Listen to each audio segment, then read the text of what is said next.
ರಾಜ್ಯ ಸರ್ಕಾರಿ ನೌಕರರ ಪತ್ತಿನ ಸಹಕಾರ ಸಂಘದ 2026ರ ನೂತನ ಸಂವತ್ಸರದ ಕ್ಯಾಲೆಂಡರ್ ಅನ್ನು ಸಂಘದ ಅಧ್ಯಕ್ಷರಾದ ಸಿಜೆ ಕುಮಾರ್, ಉಪಾಧ್ಯಕ್ಷ ಎಂಕೆ ಗೋಪಾಲ್ ಅವರು ಹಾಗೂ ನಿರ್ದೇಶಕರ ಜೊತೆಗೂಡಿ ಸಂಘದ ಕಚೇರಿಯಲ್ಲಿ ಬಿಡುಗಡೆ ಮಾಡಿದರು.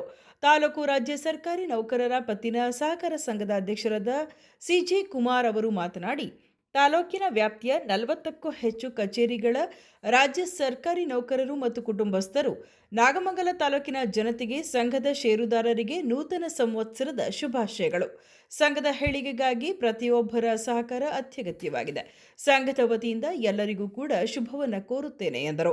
ಸಂಘದ ಉಪಾಧ್ಯಕ್ಷರಾದ ಎಂಕೆ ಗೋಪಾಲ್ ಮಾತನಾಡಿ, 400ಕ್ಕೂ ಹೆಚ್ಚು ಸರ್ಕಾರಿ ನೌಕರರ ಷೇರುದಾರರಿಗೆ ಮತ್ತು ಸರ್ಕಾರಿ ನೌಕರರಿಗೆ ಶುಭಾಶಯಗಳು. ಎಲ್ಲರಿಗೂ ಒಳ್ಳೆಯದಾಗಲಿ ಎಂದರು. ಎಲ್ಲ ಸರ್ಕಾರಿ ನೌಕರರು ಬಂಧುಗಳಿಗೆ ನಮಸ್ಕರಿಸುತ್ತಾ ಕ್ರಿಶ್ಚಿಯನ್ ಹಬ್ಬದ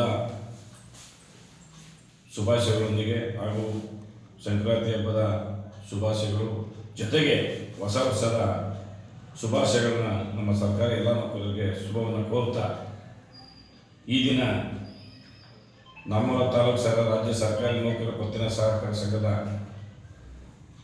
ಪ್ರತಿ ವರ್ಷದಂತೆ ಕ್ಯಾಲೆಂಡರ್ ಬಿಡುಗಡೆ ಮಾಡುವ ಒಂದು ಕಾರ್ಯಕ್ರಮ.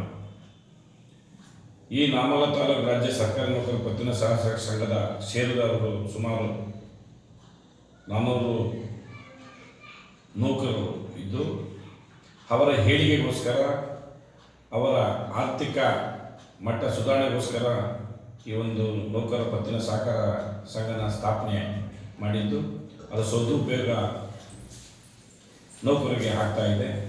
ಯಾವುದೇ ಲೋಪ ಆಗಿಲ್ಲ. ಜೊತೆಗೆ ಉನ್ನತ ಮಟ್ಟದಲ್ಲಿ ನಡ್ಕೊಂಡು ನ್ಯಾಯಬದ್ಧವಾಗಿ ನಡ್ಕೊಳ್ತಾ ಬಂದಿದೆ. ಈ ಒಂದು ಸಂದರ್ಭದಲ್ಲಿ ನಾವು ಈ ದಿನ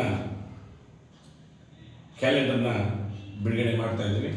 ಇನ್ನೂ ಹೆಚ್ಚಿನ ನೌಕರರು ನಮ್ಮ ಈ ಒಂದು ನೌಕರರ ಪತ್ತಿನ ಸಹಕಾರ ಸಂಘಕ್ಕೆ ಹಣನ ಭಿಕ್ಷೆ ನೀಡುವುದರ ಮೂಲಕ, ಷೇರುದಾರರಾಗುವ ಮುಖಾಂತರ ಈ ಒಂದು ಅಭಿವೃದ್ಧಿಗೆ ಎಲ್ಲರೂ ಶ್ರಮಿಸಬೇಕು, ಒಡನಾಟ ಇಕ್ಕಬೇಕು ಅಂತ ಹೇಳ್ತಾ ಎಲ್ಲರಿಗೂ ಈ ದಿನ ನಾನು ಶುಭವನ್ನು ಕೋರ್ತಾ ನನ್ನ ಮಾತನ್ನು ಮುಗಿಸ್ತಾ ಇದ್ದೀನಿ.